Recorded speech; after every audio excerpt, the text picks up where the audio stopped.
एक पल के लिए कल्पना कीजिए कि आपने अपनी पूरी जिंदगी किसी एक चीज के लिए तैयारी की, बरसों की मेहनत, बरसों का संघर्ष, हर बाधा पार की, हर मुश्किल को पार किया, हर तूफान को झेला, हर रात देर तक जागे, हर सुबह उठकर फिर से शुरुआत की। और आज वो दिन आ गया, वो मोमेंट आ गया जिसके लिए शायद आप इस दुनिया में आए थे। आप मैदान के सामने खड़े हैं, सब कुछ तैयार है और अचानक आपके हाथ कांपने लगते हैं, आपके पैर जम जाते हैं, आपकी सांसें उखड़ने लगती हैं और दिल के किसी कोने से एक आवाज आती है, मैं यह नहीं कर सकता। यह कायरता नहीं है, यह इंसान की सबसे गहरी और सबसे पुरानी तकलीफ है। और आज से 5000 साल पहले इतिहास के सबसे महान योद्धा के साथ ठीक यही हुआ था। उसका नाम था अर्जुन और उसकी कहानी आज भी उतनी ही जिंदा है, आज भी वह उतनी ही जरूरी है जितनी उस दिन थी। जी हाँ दोस्तों, पहले सुनिए अर्जुन की कहानी। दोस्तों, कुरुक्षेत्र की वो सुबह कोई साधारण सुबह नहीं थी। दोनों सेनाएं आमने सामने खड़ी थी, एक तरफ पांडव और दूसरी तरफ कौरव। लाखों योद्धा, हाथी, घोड़े, रथ, शंख, नगाड़े और उस सब की आवाज में धरती कांप रही थी। और इस पूरे महाभारत में सबसे बड़ा धनुर्धर, सबसे कुशल योद्धा, वो जिसे कि देवताओं ने भी सराहा था, अपने रथ पर बैठा था और उसके सारथी थे स्वयं श्री कृष्ण। हे केशव, मेरा रथ दोनों सेनाओं के बीच ले चलो, मैं देखना चाहता हूँ कि किससे लड़ना है, कौन कौन आए हैं इस युद्ध में। कृष्ण मुस्कुराए और रथ को ठीक दोनों सेनाओं के बीचों बीच ले गए। और अर्जुन ने देखा सामने भीष्म पितामह खड़े थे, वो जिन्होंने उसे गोद में खिलाया था, जिनके चरणों में बैठकर उसने बचपन गुजारा था। द्रोणाचार्य खड़े थे, वो जिन्होंने उसके हाथ में पहली बार धनुष थमाया था, जिनकी वजह से वो दुनिया का सबसे बड़ा धनुर्धर बना था। कर्ण खड़ा था, शकुनी खड़ा था, दुर्योधन खड़ा था और उनके पीछे अर्जुन के अपने चाचा, अपने भाई, अपने मित्र, अपने गुरुजन, वो सब जिनके साथ उसने जिंदगी जी थी, जिनसे उसने प्रेम किया था। उस एक पल में अर्जुन का गांडीव, वो धनुष जो कभी नहीं कांपा था, जिसे देवताओं ने दिया था उसे, जो तीनों लोकों में सबसे शक्तिशाली था, उसके हाथ से छूटने लगा। शरीर शिथिल पड़ गया, घुटने कांपने लगे और वो अर्जुन, महाभारत का सबसे बड़ा योद्धा, रथ में बैठ गया और बोला, न कांक से विजयम कृष्ण न च राज्यम सुखानि च। हे कृष्ण, मुझे न विजय चाहिए, न राज्य चाहिए, न सुख चाहिए। किम नो राज्येन गोविंद किम भोगेर जीवितेन वा। इस राज्य का क्या करूंगा, इस जीवन का क्या करूंगा, जब ये सब लोग जो मेरे अपने हैं वही सामने खड़े हैं। और उसकी आंखों से अविरल आंसू बहने लगे। वो अर्जुन जो कभी नहीं रोया था, वो उस दिन टूट गया। यह देखकर श्री कृष्ण चुप रहे, एक पल, दो पल, तीन पल, और फिर उनके चेहरे पर एक हल्की गहरी मुस्कान आई, क्योंकि कृष्ण जानते थे कि यही वो मोमेंट है, यही वो पल है जिसके लिए यह पूरी यात्रा हुई है। अर्जुन का टूटना उसकी हार नहीं थी। और कृष्ण ने कहा, क्लेव्यम मासम गमः पार्थ नैतत्त्वयि उपपद्यते। अर्जुन, यह कायरता तुम्हें शोभा नहीं देती, यह क्षुद्रता तुम्हारे स्वभाव के विरुद्ध है। उठो।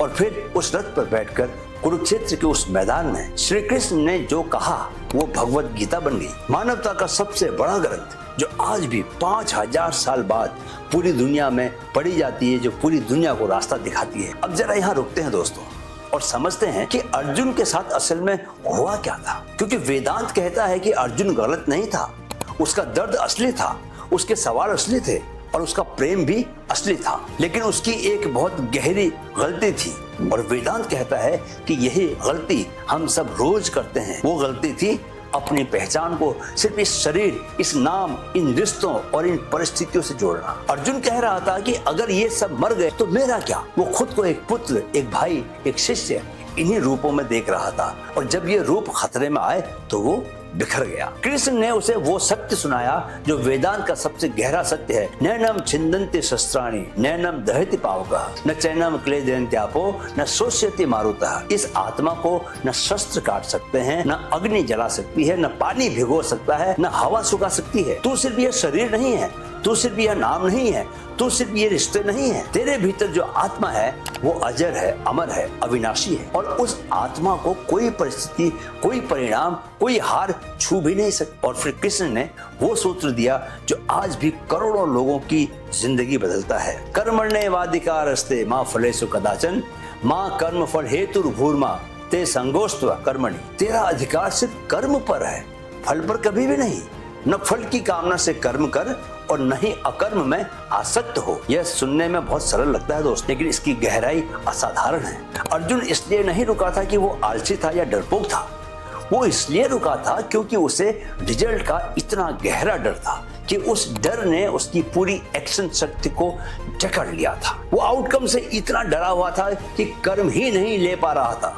और कृष्ण ने कहा कि यही सबसे बड़ी बाधा है। जब हम फल की चिंता में डूब जाते हैं तो कर्म रुक जाता है, और जब कर्म रुकता है ना दोस्तों, तो जीवन रुक जाता है। अब जरा दोस्तों अपनी जिंदगी में देखिए और ईमानदारी से पूछिए कि आप किस मैदान में खड़े हैं और किस रथ में बैठ गए हैं। कोई नौकरी है जो छोड़नी थी, लेकिन डर है कि आगे क्या होगा। कोई रिश्ता है जो शुरू करना था, लेकिन क्या होगा अगर यह नहीं चला, उसने रोक दिया। कोई सपना है जो पूरा करना था, लेकिन फेलियर का डर इतना बड़ा हो गया कि कोशिश ही नहीं की।